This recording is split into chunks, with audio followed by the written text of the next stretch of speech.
So hi guys, kung nasubukan nyo nang kumain dito sa Diwata Pares, subukan nyo rin kumain dito sa Encanto Pares. Kaharap lang siya ng Diwata Pares. Only rice, only sabaw na rin siya with 1 soft drinks. At meron din sila dito na inihaw na batok ng baboy. At legit nga na Encanto Pares overload to kasi may pausok pa sila. Pinipilahan din ito pero hindi ganun kataas yung pila dito. Kaya hindi ka pipila ng napakatagal dito dahil mabilis lang din silang matapos sa pagsiserve nila. At talaga namang overload talaga.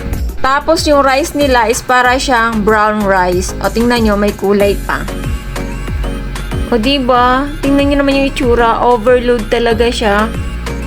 At sa halagang 100 peso, meron ka ng overload pares din guys. Dito sa Encanto lang yan. At ikaw na rin ang bahala kung ano yung ilalagay mo. Meron silang dahon ng sibuyas at